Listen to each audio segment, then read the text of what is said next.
खुलुमबाय स्टुडिअ दं आं राजीव बसुमतारी आरो बे समाव मख'नांगोनदि आथिखालनि बिटिआरनि गाहाय मावफुं सोद्रोमा प्रमद बर' बिथाङा सोलोंथाइजों लोगोसे जोंनि बिटिआरनि लाइमोनफोरखौ गेलेनाय बिथिङावबो जौगानाय लाबोनो थाखाय थांनाय 2021 मायथाइनिफ्रायनो गोबां खामानि मावनायखौ बे समाव नुनो मोननाय जादों।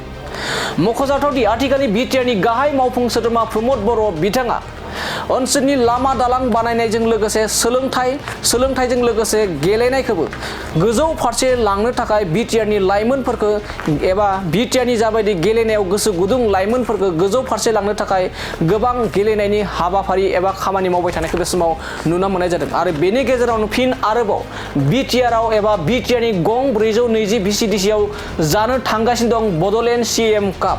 थामहिनबा बे बड'लेण्ड सीएम कापनि सायाव गोबां रायजो राजाफोरा गोनो गोथो जानानै दं जे बे बड'लेण्ड सीएम कापआ माबोरै जागोन आरो बे समाव माबोरै जागोन होनना बुङोब्ला जोंनिफ्राय रोखा एबा जोंनि बे खौरांखौ रोखा नोंथांमोना आबुं नायजोब, जेराव बे बड'लेण्ड सीएम कापआ गासै बिटिआरनि गं 420 भिसिडिसिनि सिङाव जागोन आरो बे बड'लेण्ड सीएम कापआव खमैबो 4000निबो बांसिन जोलुर गेलेगिरि बिथांमोना बाहागो लागोन एबा बादायगोन। बे जोलुर गेलेनाया भिसिडिसि लेभेलाव जागोन आरो भिसिडिसिनिफ्राय ब्लक लेभेलाव जागोन आरो बे जाय बिथांमोना देरहासारो बिथांमोननो सरकार एबा बिटिआर सरकारनिफ्राय फोरमान बिलाइजों लोगोसे देरहासार बान्थाबो होनाय जागोन होननानै बे समाव सुलुंनिफ्राय मिथिना मोननाय जादों एबा बिटिआर सरकारनिफ्राय बे समाव मिथिना मोननाय जादों। बे समाव फिन फोरमायबावदि जेराव आथिखालनि बिटिआरनि गाहाय मावफुं सोद्रोमा प्रमद बर' बिथाङा सोलोंथाइजों लोगोसे लामा दालां बानायनायजों लोगोसे आथिखालनि बिटिआरनि गेलेनायफोराव गोसो गुदुं लाइमोनफोरखौ गोजौ फारसे दैथायहरनो थाखाय एबा गोजौ फारसे लांनो थाखाय बे समाव फिन आरोबाव जोलुर गेलेनाय बादायनाय हाबाफारि लादों आरो बेनो जाहैबाय बड'लेण्ड सीएम काप। आरो बे बादायनायाव खमैबो 4000निबो बांसिन जोलुर गेलेनाय बादायारि हानजाफ्रा बाहागो लागोन आरो बे बाहागो लागिरि बिथांमोनखौ बिटिआर सरकारनिफ्राय फोरमान बिलाइजों लोगोसे देरहानाय बान्था होनाय जागोन होननानै बे समाव मिथिना मोननाय जादों। आरो बे बादायनाय जा बड'लेण्ड सीएम काप, बे बड'लेण्ड सीएम कापखौ मोनफ्रोमबो बिटिआरनि मोनफ्रोमबो भिसिडिसिआव लानाय जागोन एबा बादायनाय जागोन आरो बे भिसिडिसिनि उनाव ब्लक लेभेलावबो एबा जिल्ला लेभेलाव आरो मिरु लेभेलावबो बे बड'लेण्ड सीएम कापखौ बादायनाय जागोन होननानै बे समाव मिथिना मोननाय जादों।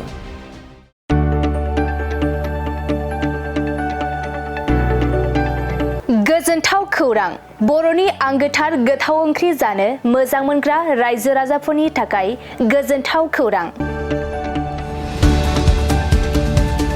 बर'नि आंगोथार ओंख्रि जानो मोजां मोनग्रा रायजो राजाफोरा बे गोदानै खुलिनाय लाइजौ हटेलाव हाबफैनो हागोन।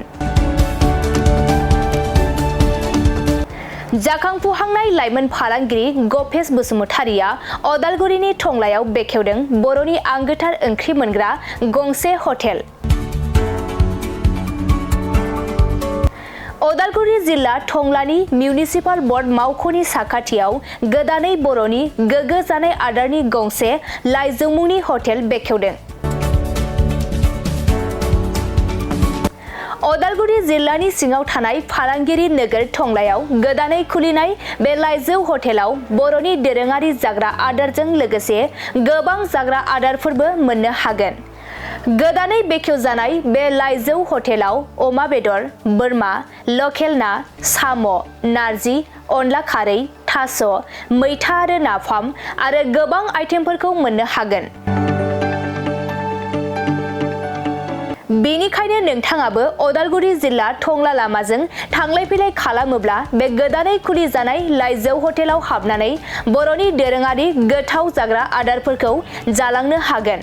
आरो नोंथाङा नैबे 9101758967 जानबुं नम्बरनि गेजेरजों खौरां लाहरनानै आबुङै मिथिना लानो हागोन।